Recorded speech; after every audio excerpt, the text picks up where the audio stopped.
Hi friends, welcome back to my YouTube channel. ഇന്നത്തെ നമ്മുടെ video എന്ന് പറയുന്നത് ഇന്ന് ഫ്രൈഡേ ആണ്. അപ്പോൾ എല്ലാ ഫ്രൈഡേ നമ്മൾ വീട്ടിൽ നിന്നാണ് ഫുഡ് കഴിക്കുന്നത്. ഉച്ചയ്ക്ക് ഫുഡെല്ലാം കഴിച്ച് കഴിഞ്ഞ് പിന്നെ നമ്മൾ ഉറങ്ങും. അതുകൊണ്ട് നമുക്ക് ഇന്ന് പുറത്ത് പോകാനായിട്ട് പറ്റത്തില്ല. അപ്പോൾ ഇന്ന് നമ്മൾ എന്തായാലും കുറച്ച് നേരത്തെ പുറത്ത് പോകാമെന്ന് വിചാരിച്ച് അതുകൊണ്ട് ഉച്ചയ്ക്കത്തെ ഫുഡ് ഇന്ന് വെളിയിൽ നിന്നാണ് കഴിക്കാൻ പോകുന്നത്. അപ്പോൾ ചട്ടിച്ചോറ് കഴിക്കാനാണ് നമ്മൾ ഉദ്ദേശിക്കുന്നത്. ഇപ്പോൾ സമയം 2 മണി ആയിട്ടുണ്ട്. ഫുഡ് കിട്ടുമോയെന്ന് ആരെയും സംശയമാണ്, എന്നാലും നമുക്ക് പോയി നോക്കാം. ഇവിടെ അടുത്തൊരു അടിപൊളി റെസ്റ്റോറൻ്റ് ഉണ്ട്. നമ്മൾ 3-4 പ്രാവശ്യം പോയിട്ടുള്ള നല്ല ഫുഡാണ്. അപ്പോൾ അവിടെ നിന്നാണ് നമ്മൾ ഫുഡ് കഴിക്കാൻ ഉദ്ദേശിക്കുന്നത്. ഫ്രൈഡേ ഉണ്ട്, അത്യാവശ്യം നല്ല തിരക്കുണ്ട്. ഈ സൈഡിൽ കാണുന്ന ഇവിടുത്തെ ഒരു പാർക്കാണ്, ഒരു ഓപ്പൺ പബ്ലിക് പാർക്കാണ്. നടക്കാനൊക്കെ ആൾക്കാരൊക്കെ പോകുന്നതാണ്. ഇതാണ് ഇവിടുത്തെ പബ്ലിക് ട്രാൻസ്പോർട്ട്, കറുവ ബസ് എന്നാണ് അറിയപ്പെടുന്നത്. അപ്പോൾ നമ്മുടെ ഹോട്ടൽ എത്തിയിട്ടുണ്ട്. ഇവിടെയാണ് നമ്മുടെ റെസ്റ്റോറൻറ്റ്. ക്യുസ എന്നാണ് പേര്. നെജുമ എന്നുള്ള സ്ഥലത്താണ് ഈ റെസ്റ്റോറൻറ്റ്. നല്ല ഫുഡാണ്. ഞങ്ങൾ 3-4 പ്രാവശ്യം വന്നിട്ടുണ്ട്. അപ്പോൾ സമയം ഇപ്പോൾ 2 മണി കഴിഞ്ഞുകൊണ്ട് ഫുഡ് കിട്ടുമെന്ന് ഡൗട്ടാണ്. ഈ ഒരു ഏരിയ എന്ന് പറയുമ്പോൾ ഫുള്ളും സലൂൺസ്, ഹെയർ കട്ടിങ് സലൂൺസും അതുപോലെ തന്നെ റെസ്റ്റോറൻറ്റുമാണ് കൂടുതലായിട്ടുള്ളത്. ഇതൊരു ഇൻഡസ്ട്രിയൽ ഏരിയയാണ്. നല്ല തിക്കും തിരക്കും ഉള്ളൊരു ഏരിയയാണ്. ചട്ടിച്ചോറിൻ്റെ കാര്യം ചമ്മിപ്പോയി ഗൈസ്. ഫ്രൈഡേ ആയ കാരണം ഇന്ന് മീൽസും ചട്ടിച്ചോറും അങ്ങനെയുള്ള ഐറ്റംസ് ഒന്നും അവൈലബിൾ അല്ല. ഉള്ളി ബിരിയാണി മാത്രമേ ഉണ്ടായിരുന്നുള്ളൂ. ആദ്യമായിട്ടാണ് ചട്ടിച്ചോറ് കഴിക്കണമെന്നൊരാഗ്രഹം തോന്നി വന്നത്. അവരെന്തായാലും ചമ്മിപ്പോയി.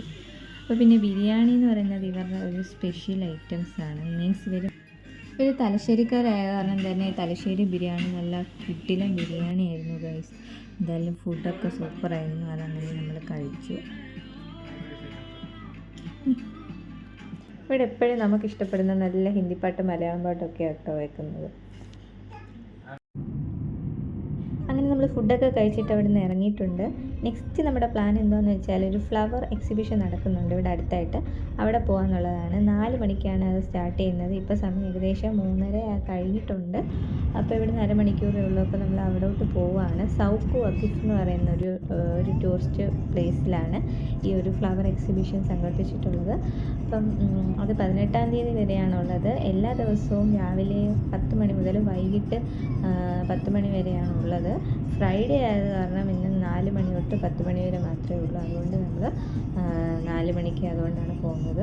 അപ്പോൾ അങ്ങോട്ട് പൊയ്ക്കൊണ്ടിരിക്കുകയാണ്. നമ്മളെപ്പോഴും വൈകിട്ടാണ് ട്രാവൽ ചെയ്യുന്നത്. അപ്പോഴേക്കും ലൈറ്റ് പോയിട്ടുണ്ടാവും. എപ്പോഴും നൈറ്റ് വ്യൂ ആണ് നമ്മൾ ട്രാവൽ ചെയ്യുമ്പോൾ കിട്ടുന്നത്. ഇന്നിപ്പോൾ കുറച്ച് നേരത്തെ ആയതുകൊണ്ടാണ് ഈ പകലൊരു ലൈറ്റുള്ള ടൈമിലുള്ള വ്യൂ കിട്ടുന്നത്. ഇവിടെ വൈകിട്ട് ഏകദേശം ഒരു 4:45 ആകുമ്പോഴത്തേക്ക് ഇവിടെ സൺസെറ്റാണ്. അത് കഴിഞ്ഞ് പിന്നെ ഇരുട്ടാട്ടോ. നമ്മുടെ റൈറ്റ് സൈഡിൽ കാണുന്നത് ഇവിടുത്തെ ഒരു നാഷണൽ മ്യൂസിയമാണ്. ഇത് ഇവിടുത്തെ ഒരു മെയിനായിട്ടുള്ളൊരു പള്ളിയാണ്. അപ്പോൾ നമ്മുടെ സ്ഥലം എത്തിയിട്ടുണ്ട്. ഫ്രൈഡേ കാരണം നല്ല തിരക്കാണ്. ഇവിടെ വീക്കെൻഡ് ഡേ ആണല്ലോ ഫ്രൈഡേ. അതുകൊണ്ട് തന്നെ അത്യാവശ്യം ഒന്ന് എല്ലാവരും പുറത്ത് പോകുന്ന ദിവസമാണ്. എല്ലായിടത്തും നല്ല തിക്കും തിരക്കുമാണ്. പാർക്കിംഗ് കിട്ടുന്ന കാര്യം ഡൗട്ടാണ്. എന്തായാലും നോക്കാം. അപ്പോൾ നമ്മുടെ സ്ഥലം എത്തിയിട്ടുണ്ട്. സൗക്ക് വക്കിഫ് ഇതെന്ന് പറയുമ്പോൾ ഇവിടുത്തെ ഒരു ട്രഡീഷണൽ ആയിട്ടുള്ളൊരു മാർക്കറ്റാണ്. ട്രഡീഷണൽ എന്ന് വെച്ചാൽ ഒരുപാട് പഴയ കെട്ടിടങ്ങളൊക്കെയാണ് ഇവിടെ ഉള്ളത്. ആ പഴയ കെട്ടിടങ്ങളെ കുറച്ച് മെയിൻ്റനൻസ് ഒക്കെ ചെയ്ത് പിന്നെ ഇപ്പോഴും നിലനിർത്തിക്കൊണ്ട് അവിടെ ഇപ്പോഴും കച്ചവടം നടത്തിക്കൊണ്ട് പോകുന്ന കുറച്ച് കാര്യങ്ങളാണ് ഇവിടെ ഉള്ളത്. നല്ല രസമാണ്. ഇവിടുത്തെ കർവയുടെ ടാക്സിയാണിത്, പബ്ലിക് ടാക്സി. അപ്പോൾ നമുക്ക് പാർക്കിംഗ് കിട്ടിയില്ല. ഇവിടെ പള്ളിയുടെ അവിടെ ആയിട്ട് പാർക്കിംഗ് ഉണ്ട്. അപ്പോൾ നമുക്ക് പേ ആൻഡ് പാർക്കാണ്. അവിടെ നമ്മൾ വണ്ടി പാർക്ക് ചെയ്യാമെന്ന് വിചാരിച്ച് പോവാണ്. ഇവിടെ ഇപ്പോൾ സമയം മഗ്‌രിബായിട്ടുണ്ട്. അപ്പോൾ ഇതാ ലെഫ്റ്റ് സൈഡിലായിട്ട് പള്ളി കാണാം. ജസ്റ്റ് ഫ്രണ്ടിലായിട്ട് നമുക്ക് കാണുന്നത് കോർണിഷ് ഏരിയയാണ്. കോർണിഷിൻ്റെ നമ്മുടെ പുതിയ ബിൽഡിങ്സുകളും വലിയ ഫ്ലാറ്റുകളും എല്ലാം ഉള്ള ആ ഒരു ഏരിയയും കടലുമാണ് ഫ്രണ്ടിലായിട്ട് കാണുന്നത്. അതുപോലെ തന്നെ റൈറ്റ് സൈഡിൽ നോക്കുമ്പോൾ ട്രഡീഷണൽ ആയിട്ടുള്ള നമ്മുടെ സൗക്ക് വക്കിഫ് ആൻഡ് അവിടുത്തെ കുറേ പഴയ പുരാതനമായിട്ടുള്ള ബിൽഡിങ്ങുകളും കാര്യങ്ങളും കാണാം. പിന്നെ സിറ്റി വ്യൂ എല്ലാം കൂടി ചേർന്നിട്ടുള്ളൊരു വ്യൂ ആണ് ഈ ഒരു പോയിന്റിൽ നിന്ന് നമുക്ക് കാണാൻ പറ്റുന്നത്.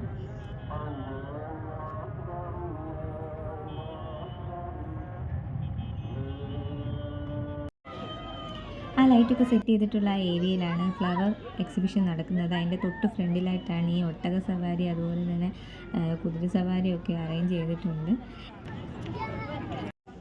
ഇപ്പം നമ്മൾ ഫ്ലവർ എക്സിബിഷൻ്റെ ഉള്ളിലോട്ട് കയറുകയാണ്. നല്ല തിരക്കുണ്ട്.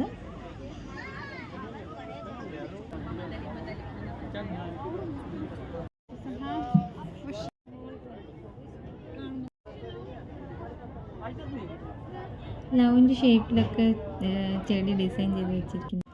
ഇങ്ങനെ 1, 2, 3 എന്ന് പറഞ്ഞ് ഓരോ നമ്പർ ഇട്ടിട്ടാണ്, ഓരോ സെക്ഷനായിട്ടാണ് ഇത് ഇങ്ങനെ പിന്നെ സെറ്റ് ചെയ്തിട്ടുള്ള. ഏകദേശം 10-30 ടെൻറ്റ് ഇതുപോലെ ഉണ്ട്. ചെടികൾ മാത്രമല്ല, നമ്മുടെ ഗാർഡനിങ്ങിന് വേണ്ടിയിട്ടുള്ള ടൂൾസുകൾ അവൈലബിൾ ആയിട്ടുള്ള കട ഇവിടെ ഉണ്ട്. പിന്നെ വെള്ളം ഒഴിക്കാൻ വേണ്ടിയിട്ടുള്ള ഉപകരണങ്ങൾ, അതുപോലെ തന്നെ ഫെർട്ടിലൈസേഴ്സുകളും എല്ലാം അവൈലബിൾ ആയിട്ടുണ്ട്. നാരകത്തിൻ്റെ ചെടി, അതുപോലെ തന്നെ ഓറഞ്ച്, പല വെറൈറ്റി ഓഫ് ഹാങ്ങിങ് പ്ലാന്റ്സ് ഉണ്ട്. അതുപോലെ തന്നെ ചക്ക, മാവ്, പ്ലാവ് എല്ലാം ഉണ്ട് കേട്ടോ. അഫോർഡബിൾ പ്രൈസിൽ നമുക്ക് പ്ലാന്റ്സ് ഒക്കെ വാങ്ങിക്കാം. 1 റിയാലിനും 2 റിയാലിനും ഒക്കെ ഇൻഡോർ പ്ലാന്റ്സും കാക്ടസും ഒക്കെ അവൈലബിൾ ആയിരുന്നു. ഇതിൻ്റെ സെൻറ്റർ പോർഷനിലായിട്ട് അവർ റൗണ്ടായിട്ട് സെക്ഷനായിട്ട് തിരിച്ചിട്ട് കുറേ പ്ലാന്റ്സും ഫ്ലവേഴ്സും എല്ലാം ഇങ്ങനെ അവർ സെറ്റ് ചെയ്ത് വെച്ചിട്ടുണ്ട്. അതുപോലെ തന്നെ ലൈറ്റ്സും കാര്യങ്ങളും, അതുപോലെ തന്നെ വാട്ടറിൻ്റെ ഒരു ഫോൾസും എല്ലാം സെറ്റ് ചെയ്തിട്ടുണ്ട്. ഇതെല്ലാം നല്ലൊരു അടിപൊളി നല്ല രസമുള്ളൊരു വൈബാണ്. അതുപോലെ ലൈറ്റ്സും എല്ലാം കൂടി ആയിട്ട് ഈ നൈറ്റ് വൈബ് എന്ന് പറയുന്നത് ഈ വീഡിയോയിലുള്ളതിനെക്കാട്ടിലും അവിടെ എക്സ്പീരിയൻസ് ചെയ്യാൻ നല്ല സൂപ്പർ വൈബായിരുന്നു. പിന്നെ ഞാനവിടെ നിന്ന് കുറച്ച് ഫോട്ടോസും വീഡിയോസും ഒക്കെ എടുത്തു. 1-2 കുഞ്ഞ് ഇൻഡോർ പ്ലാന്റ്സും ഞങ്ങൾ വാങ്ങിയിട്ടുണ്ടായിരുന്നു. അപ്പോൾ ഇവിടുത്തെ എക്സിബിഷൻ എല്ലാം കഴിഞ്ഞ് നമ്മൾ അവിടെ നിന്ന് ഇറങ്ങുവാണ്. അതിൻ്റെ ഫ്രണ്ടിലായിട്ട് ഇതുപോലെ ഒരു ടോയ് ട്രെയിൻ ഉണ്ടായിരുന്നു. അതിൽ ജസ്റ്റ് ഒന്ന് കയറാമെന്ന് വിചാരിച്ച്. 10 റിയാലാണ്. ഒരു 5-10 മിനിറ്റ് നമ്മൾ അതിനകത്തൊന്ന് റൗണ്ട് അടിച്ചിട്ട് തിരിച്ചിങ്ങനെ കൊണ്ടുവരും. നല്ല രസമാണ്, കുട്ടികൾക്കൊക്കെ ഇഷ്ടപ്പെടും ഈ ടോയ് ട്രെയിൻ. നല്ല രസമായിരുന്നു.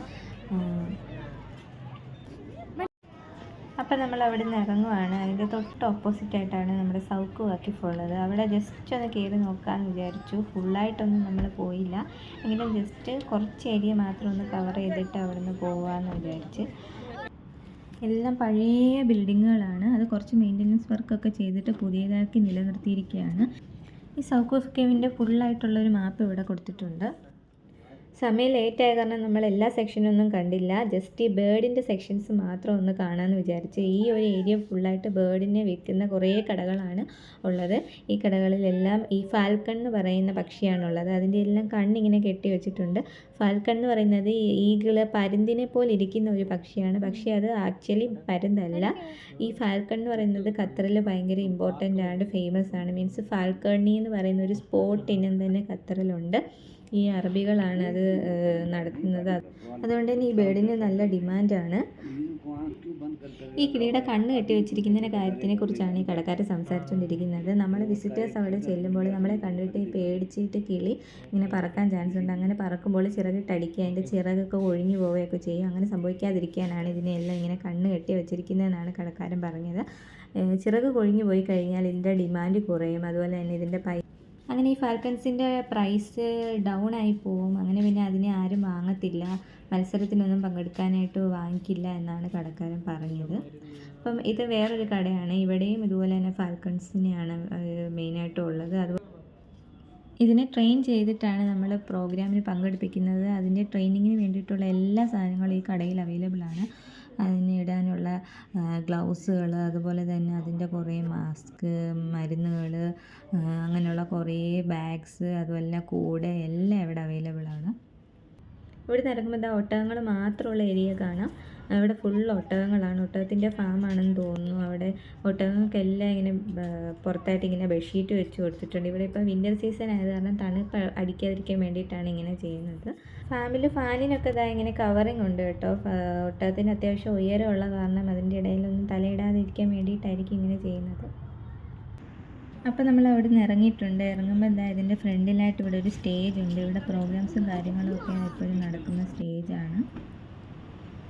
പള്ളിയുടെ ജസ്റ്റ് ഓപ്പോസിറ്റ് ആയിട്ടാണ് ഈ ഒരു ബിൽഡിംഗ് വരുന്നത്. ആ ബിൽഡിങ്ങിൻ്റെ ജസ്റ്റ് ഫ്രണ്ടിലാണ് ഈ ഒരു സ്റ്റേജ് വരുന്നത്. അപ്പോൾ നമ്മളിവിടെ റോഡ് ക്രോസ് ചെയ്യാൻ വേണ്ടിയിട്ട് നിൽക്കുകയാണ്. ഇവിടെ ഇപ്പോൾ റോഡ് ക്രോസ് ചെയ്യുന്നതിൻ്റെ അടുത്തായിട്ടൊരു തൂണിൽ ഇങ്ങനെ ഒരു പ്രസ് ബട്ടൺ ഉണ്ട്. ആ പ്രസ് ബട്ടണിൽ ക്രോസ് ചെയ്യുന്ന ആൾക്കാർ ക്ലിക്ക് ചെയ്യുമ്പോൾ അവിടെ ലൈറ്റ് തെളിഞ്ഞ് വരും. ഞാൻ ഈ സംഭവം ആദ്യമായിട്ട് കാണും കേട്ടോ, അതുകൊണ്ട് ജസ്റ്റ് നിങ്ങളെ ഒന്ന് കാണിച്ചു തരാമെന്ന് വിചാരിച്ചു. ഫ്ലവർ എക്സിബിഷൻ കാണാനാണ് നമ്മൾ വന്നത്. സൗത്ത് വഖഫ് ഫുള്ളായിട്ട് കവർ ചെയ്തിട്ടില്ല, ജസ്റ്റ് ഒരു ബേർഡ്സിൻ്റെ സെക്ഷൻ മാത്രമേ കണ്ടിട്ടുള്ളൂ. ബാക്കി ഇനി ഒരുപാട് പ്ലേസ് അതിൻ്റെ ഉള്ളിലായിട്ട് കാണാനായിട്ടുണ്ട്. ട്രഡീഷണൽ ഗാർമെൻറ്റ്സ് വയ്ക്കുന്ന സ്ഥലങ്ങൾ, സ്പൈസസ്, ഹാൻഡിക്രാഫ്റ്റ്സ്, അതുപോലെ തന്നെ ഗോൾഡ് സൂക്ക്, അങ്ങനെ കുറേ സംഭവങ്ങൾ ഈ സൗത്ത് വഖഫിൻ്റെ ഉള്ളിലായിട്ട് കാണാനുണ്ട്. അപ്പോൾ ഇന്ന് നമ്മൾ അതൊന്നും കണ്ടില്ല. അതൊക്കെ ഇൻഷാല്ല വേറൊരു ദിവസം കാണാമെന്ന് വിചാരിച്ചിട്ട് നമ്മൾ അവിടെ നിന്ന് ഇറങ്ങി. അങ്ങനെ ഫുഡൊക്കെ കഴിച്ച് വീട്ടിലെത്തി. ഇന്നത്തെ വീഡിയോ ഇത്രയേ ഉള്ളൂ. വീഡിയോ ഇഷ്ടപ്പെട്ടാൽ സബ്സ്ക്രൈബ് ചെയ്യുക, ലൈക്ക് ചെയ്യുക. ടാറ്റാ.